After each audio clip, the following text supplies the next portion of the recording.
Well, Conservative leader Pierre Poilievre is reacting to Trudeau's cabinet overhaul. Let's listen in. Les gens ont peur de perdre leur maison. Après 8 ans de Justin Trudeau, 1 sur 5 Canadiens manquent des repas chaque journée pour pouvoir payer l'épicerie.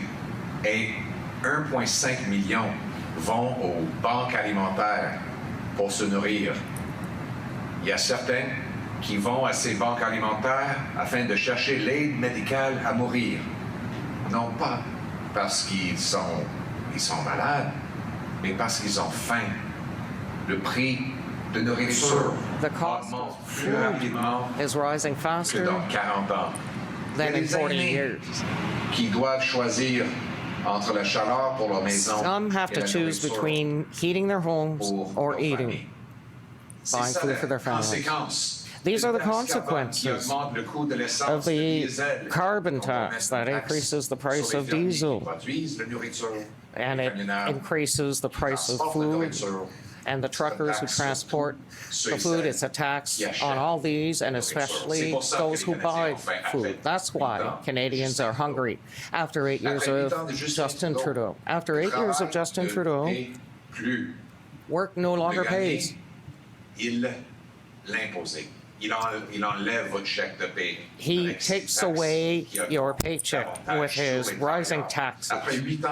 After 8 years of Justin Trudeau, immigrants can't work in their profession because there's no test to prove their qualifications. After 8 years of Justin Trudeau, the cost of housing has doubled.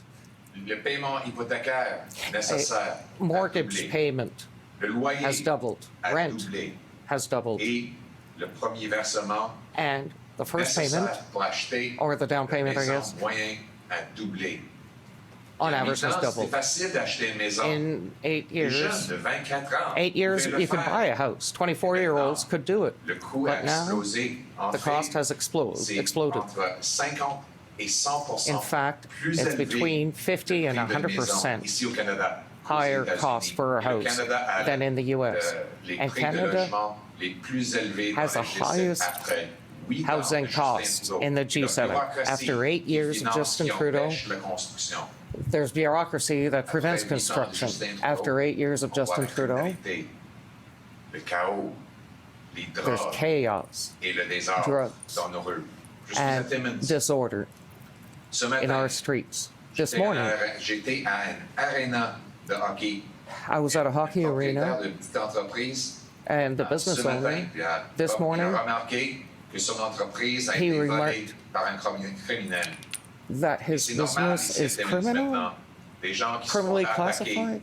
It's normal now for people to be Une attacked. fille The sound is s'est terrible. fait poignarder par une seringue People are de drogue stabbed dans une parc. for drugs in a park. C'était pas le cas il y a 8 ans. Ça, It c'est wasn't the 8 ans de case 8 Justin years Trudeau ago. et ses politiques 8 years of Justin de Trudeau and his libération, policies of sous caution, of immigration releasing conditionnelle, conditional pour release for récidivistes. criminals, for Ses repeat tentatives de criminals, donner les his opioïdes attempts gratuitement to ont give explosé free la crise opioids, d'opioïdes. exploded the 30 000 opioid personnes crisis. ont perdu leur vie Thousands à of cause people des lost their surdoses lives pendant due 8 to ans de Justin overdose Trudeau.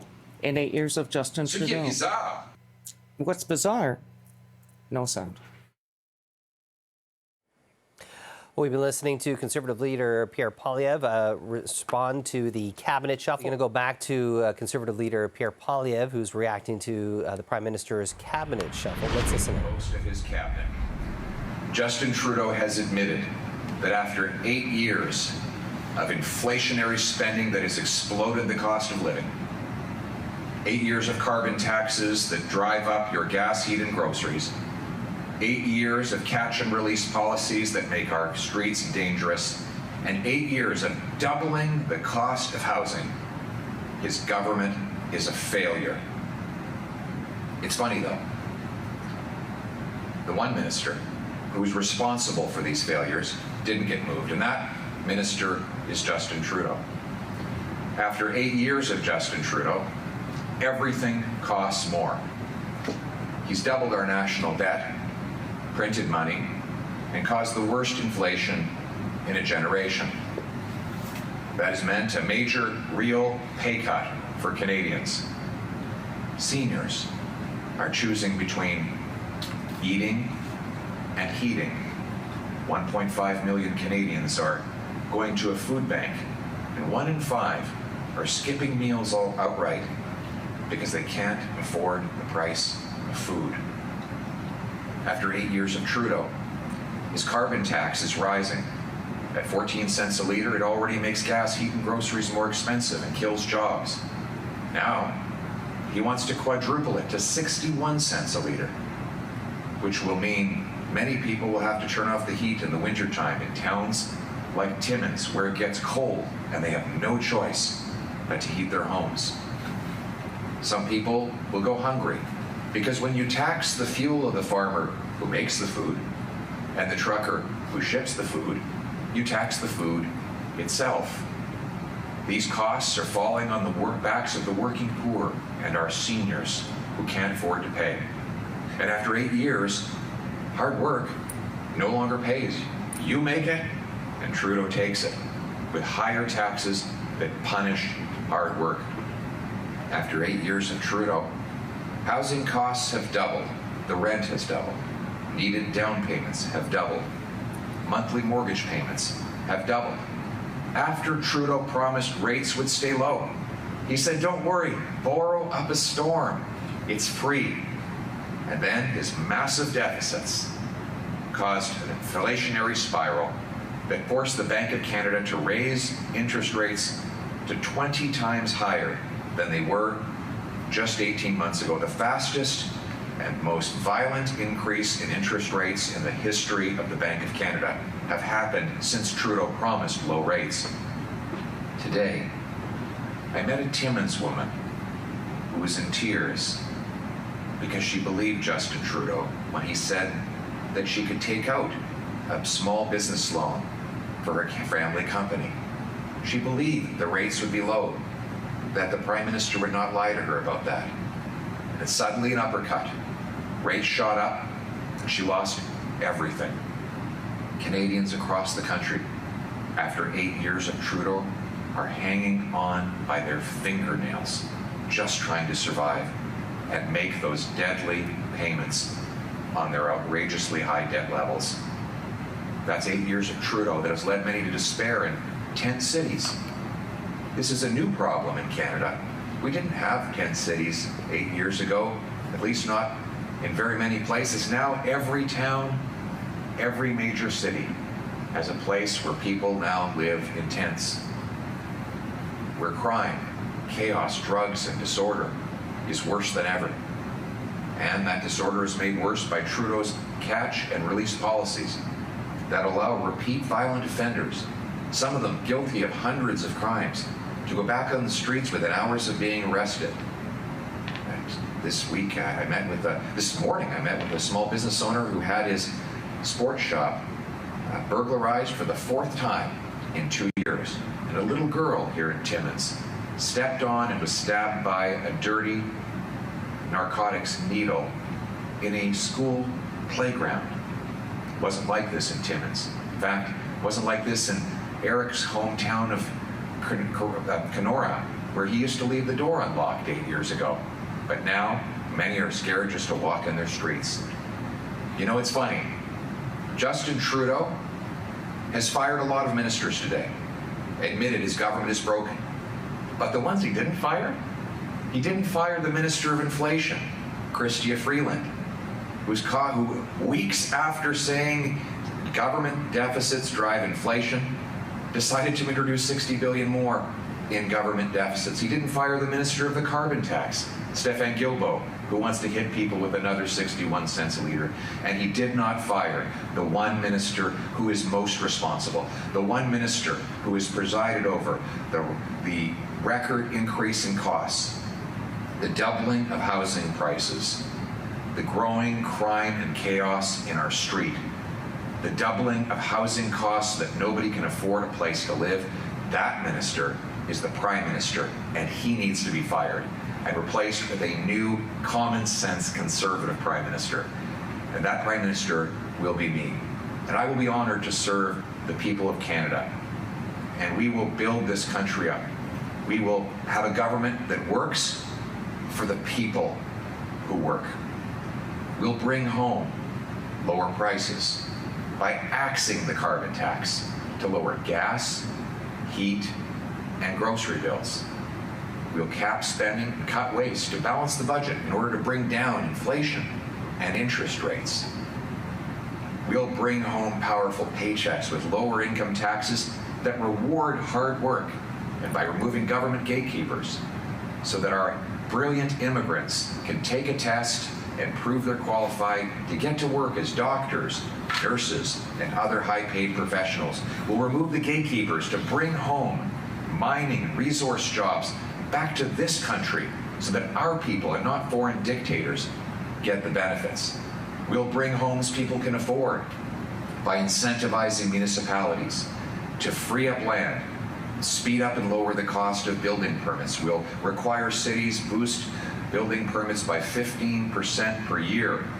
We'll require every federally funded transit station be pre-approved for high-density housing around and even on top so youth and seniors can live right next to the bus or train. We'll sell off 6,000 federal buildings and thousands of acres of unused federal land to build. We'll support our tradespeople to get more of those builders building again. We'll ensure that newcomers to Canada can get jobs building homes as well. We're going to bring homes that people can afford again in neighborhoods where they feel safe. We will end Trudeau's catch and release and bring jail, not bail. Jail, not bail for repeat violent offenders instead of harassing licensed law-abiding, trained... We've been listening to Conservative leader Pierre Poilievre reacting to today's cabinet shuffle by the Prime Minister, taking a lot of shots at the Prime Minister and his record. Conservative leader Pierre Poilievre is reacting to Trudeau's cabinet overhaul. Let's listen. Unacceptable and traumatizing transfer of this monster. But I think he was telling those lies on behalf of Justin Trudeau, though it's all well and good to fire one incompetent minister, but it's Justin Trudeau who should have been fired. The other reason why Trudeau should be fired is because he's allowed foreign controlled police stations in our country. We don't have enough police of our own protecting our communities, and yet a foreign dictatorship is allowed to open police stations right under Trudeau's nose without any consequences whatsoever. Trudeau was aware that the dictatorship in Beijing interfered in multiple elections to help him win, and he did nothing because he benefited from it. As for the inquiry, we gave suggested names of independent, highly qualified, nonpartisan potential commissioners who could oversee that investigation. We gave a proposed mandate and timeline, and we've given that all to Justin Trudeau, and he's not come back with a final answer. I understand occasionally we get a phone call or the odd email with an incomplete update, but we think Justin Trudeau is delaying. He's delaying an inquiry because he doesn't want the truth about what he knew of Beijing's interference to come out, and possibly because he doesn't want to fix it before the next election, because of course he's benefited from it in 2 previous elections. Enough. We need to bring a public inquiry to get to the bottom of it, to come up with a plan to stop it, to bring in a foreign influence registry, to bring in criminal sanctions to anyone who facilitated foreign police stations on our soil. We need to protect our proud and patriotic Canadians of Chinese origin from abuse and harassment, and we need to bring home control of our democracy. Thank you. The next question will come from Andrew Lawton of True North. Good afternoon, Mr. Poilievre. My question is on immigration. As you know, Canada is on track to have about 500,000 new immigrants to the country by 2025. And I'm wondering if you think this is sustainable and if a Conservative government led by you would continue that trend and would be satisfied with that 500,000 a year number. Justin Trudeau has broken our immigration system. We see this on the streets of Toronto, where refugees are living on the pavement. It wasn't like this 8 years ago. When refugees came to Canada, we had them sponsored by charities, churches, mosques, synagogues, other nonprofits to give them homes, help them write resumes, and get them fast work permits so that they could get jobs and paychecks.